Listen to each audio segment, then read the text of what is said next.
Hello, everybody.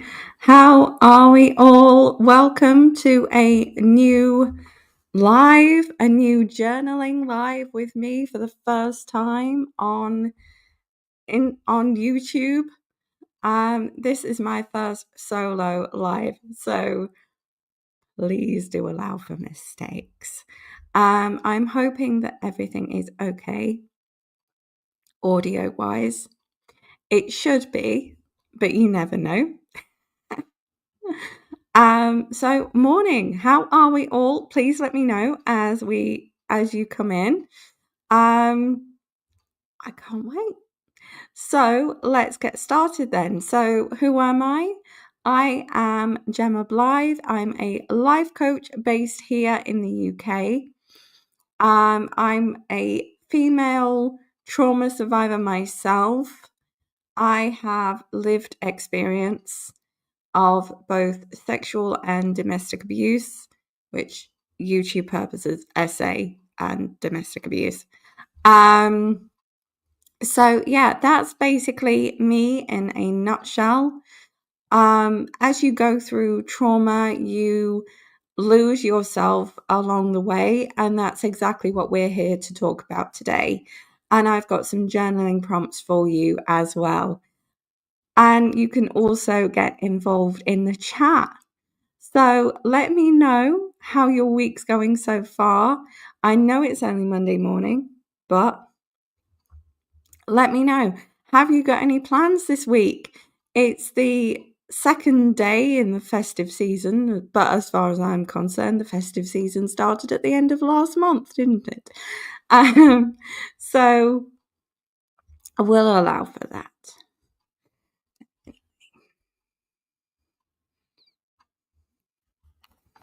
Let's just flip my notes. See, this is what you never see on any other channel. Like the authenticity just seeps in. So anyway, morning. So as you go through recovery after trauma, it's so important to realize that you're not alone. It looks like and it feels like that you're like alone in everything. But let me assure you, you're not. People go through trauma so many times, it's just unbelievable. And there are so many people in the same position as you. I didn't realize that when I went through trauma, and I experienced trauma at two very different stages of my life. I experienced trauma both as a teenager and then again in my early 20s. So for me, I kind of thought I was recovered a couple of years ago. I thought I was absolutely fine. I went to therapy and all that good stuff, and that helped massively. But I didn't realize how much I needed somebody else there in the background, some kind of accountability. So that's where a life coach fits in. A life coach can also work with your therapist as well as you. So then they get both sides of the information from different directions. But along with the trauma itself, you can suffer from shame and guilt as well. And it comes as a package.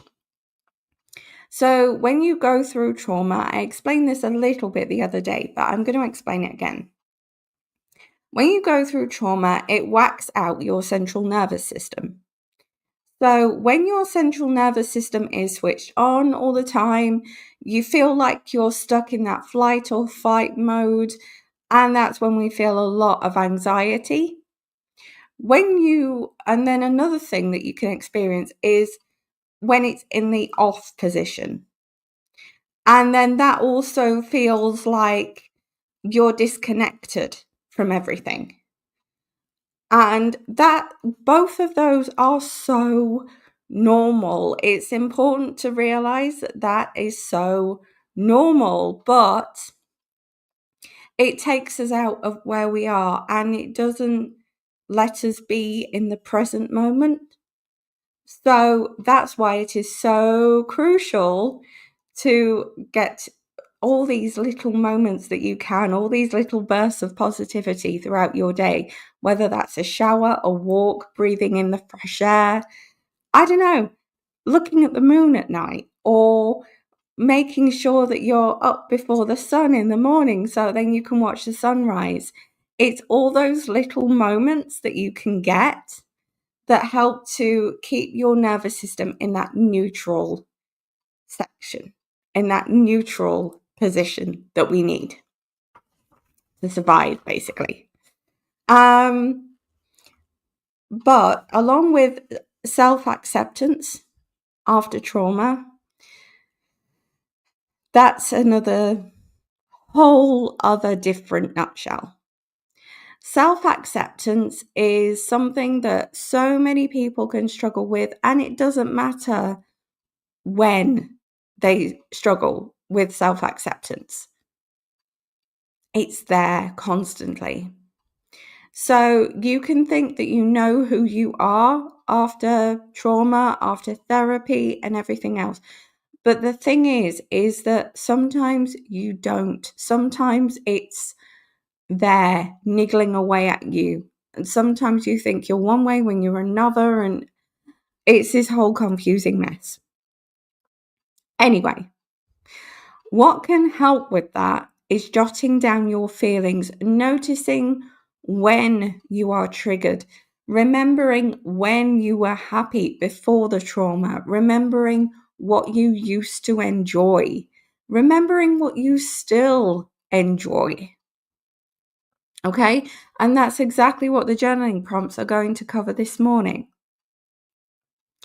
So, along with that, there's also self-validation, which self-validation can be so crucial to recovering from trauma. I cannot tell you, because you need self-validation to realize that your experience was true to you.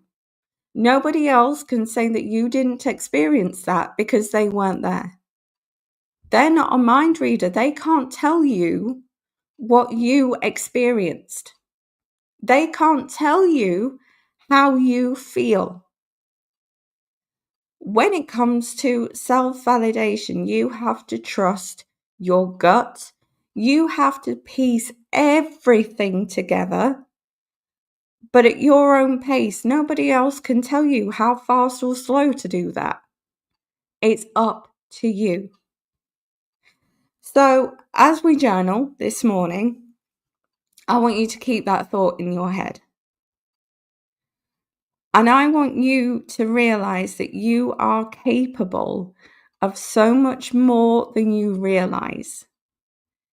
As female trauma survivors, it's so important to realize that, because we've had to be strong, we've had to be independent, much more than people realize. So, if you haven't already, grab a pen and paper and a notebook or whatever it is you use to journal, and come back.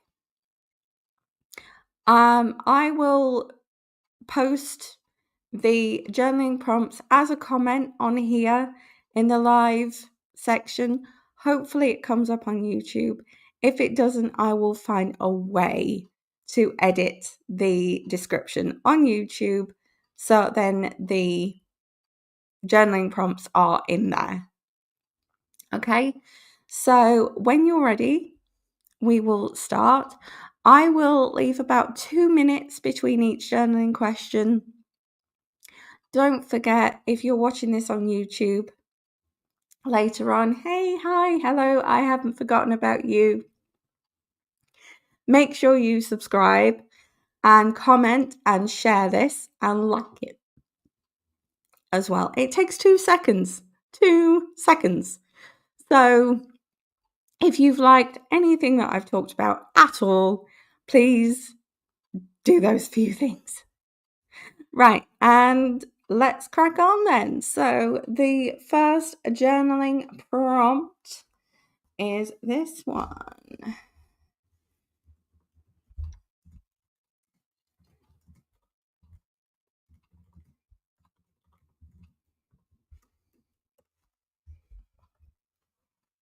There we go.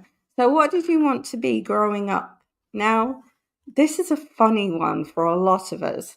My answer has changed so many times. I cannot even tell you. I did not think that I would be a life coach. I thought I would actually be a teacher.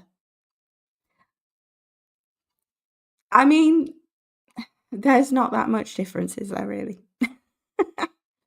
But what I can tell you is that I had so many different interests growing up as a kid. But when I went through the trauma and everything, I lost most of those and I had to reconnect and realize who I actually was, what I actually wanted, how I wanted things to be with my life. So it was so interesting. And that is where I gained some of the techniques from that I teach today. So without all that, I wouldn't be here, which is why I strive for imperfection instead of perfection in everything now, because you learn from your imperfections. You can't learn from perfection. All it brings is comparison, which is a whole other story. Anyway, I'll go quiet now. If anybody comes in with any questions, please feel free to ask them. I love a good question. Let me know if you have a question. The comments are open for that, whether it's on YouTube or live now. I love this new setup.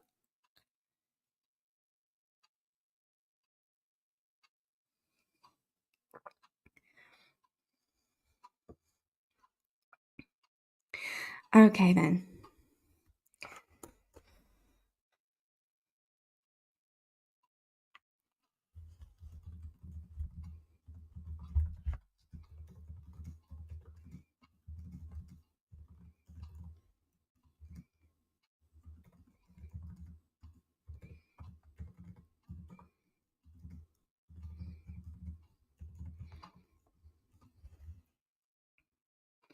One more minute on that one, and then I've just typed the next one in.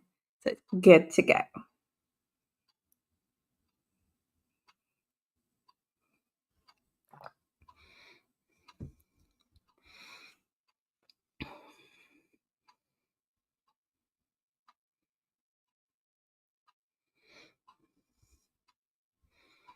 I love this new setup.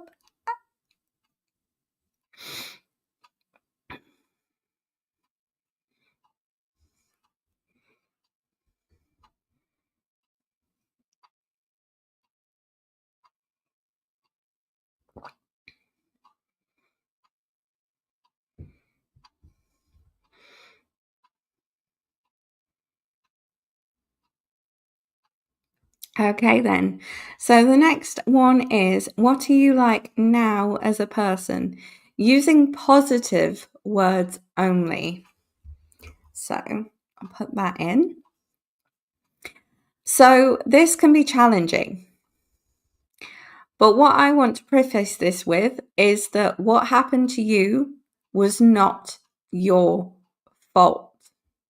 Okay? That was nothing but the fault of the abuser being calculative and manipulative towards you. Now, you are left with a jumble. Okay? In that jumble, it can look a bit like guilt, shame, feel like you are carrying a weight here on your chest. So it can be difficult to see through that, right? It can be difficult to see what other people see. But this is your chance to write down now what you are like as a person now, after everything. And the challenge in here is that you've got to use positive words only. So that means you've got to take what you think about yourself and turn it into something positive. Okay?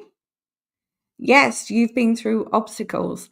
Yes, you probably dealt with things slightly topsy-turvy. but it wasn't your fault. So use that, reframe it, and write it. Okay? As usual, I'm going to give you 2 minutes to answer that before I put the next one in. If you have any questions at all, please let me know. Okay?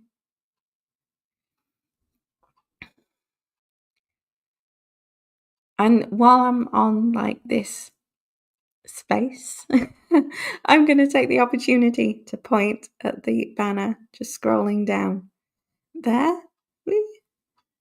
That's better.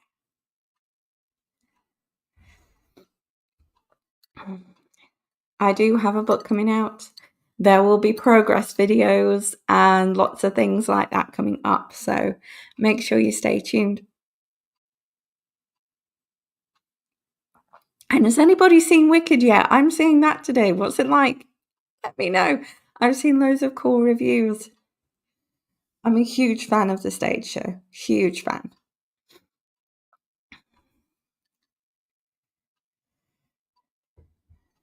One more minute on that one.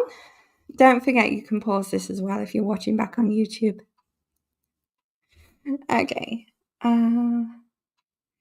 I'll just type the next one in so we are all ready to go.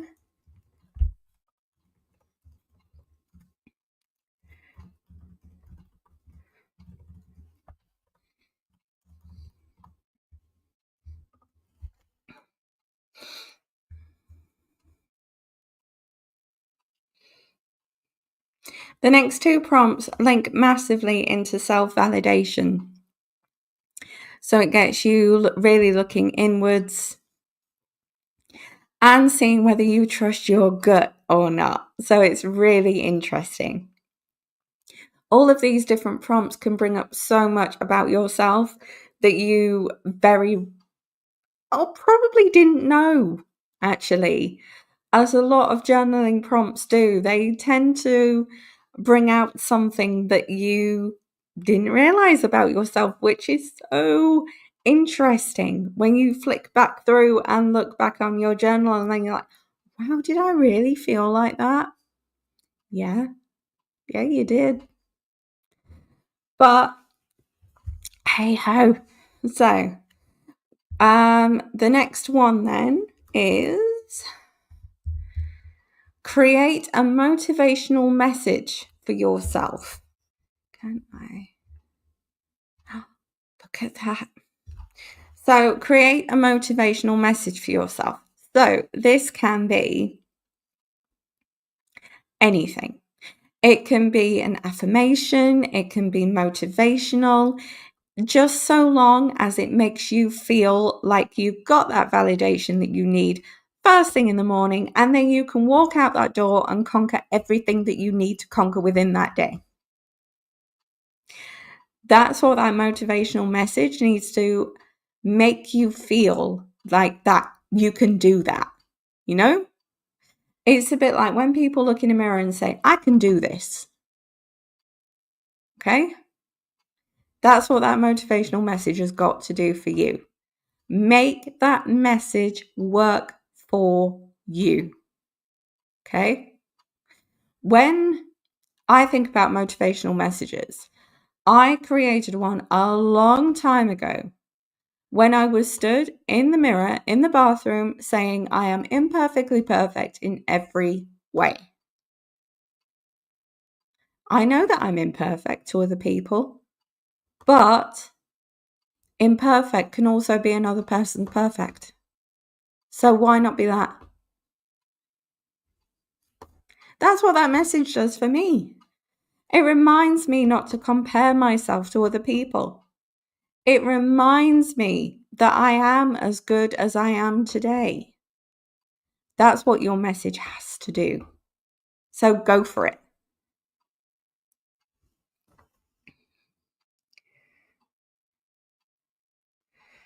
Okay.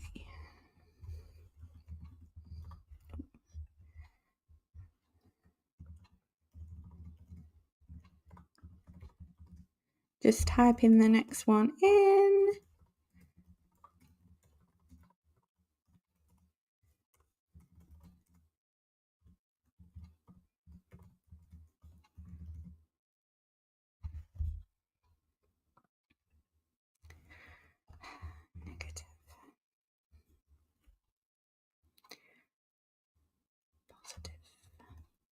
Positive. My spelling, honestly. If you guys could see.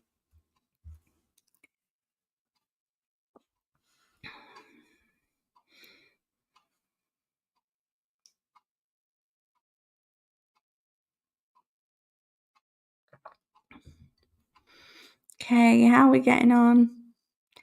We okay? Let me know.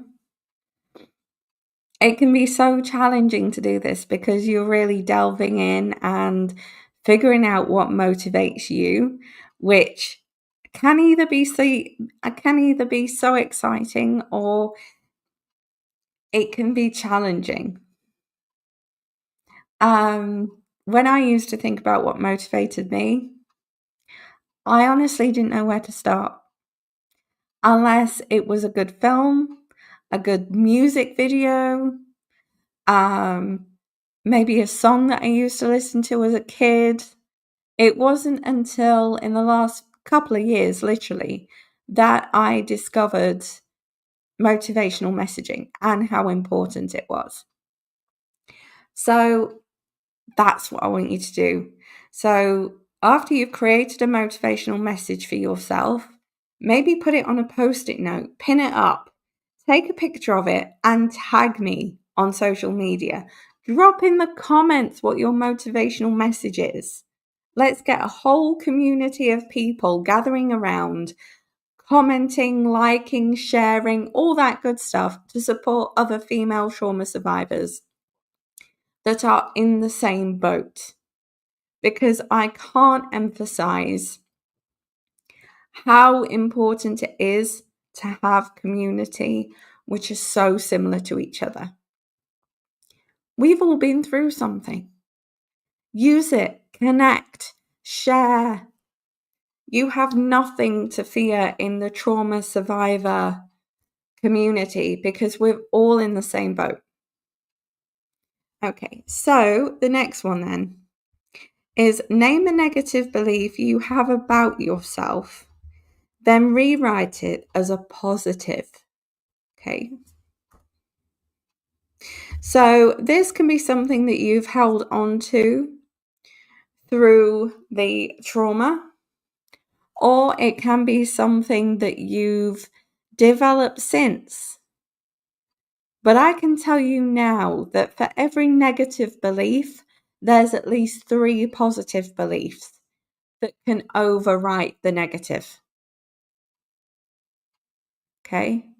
I used to believe that I was useless, that I was a waste of space, that I was no good for nothing, basically. So when I got to rewriting my beliefs, I rewrote them as I'm determined, I am strong, I am connected, I am highly adaptable to any different situation. And that's either from the trauma or from spending a long time in education and having to adapt to different situations. I don't know. But there's my point. For every negative, there's 3 positives that can come out of it.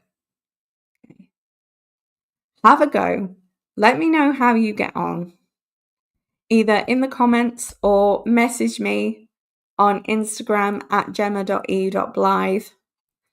And let's share, let's follow, and create this really lovely, bubbly community together.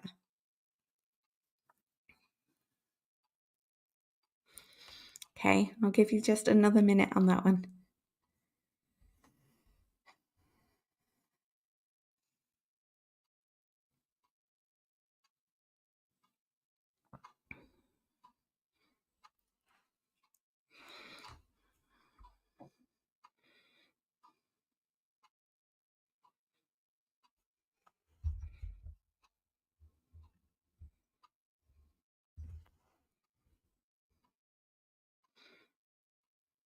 Okay, So, thank you so, so much for journaling along with me today.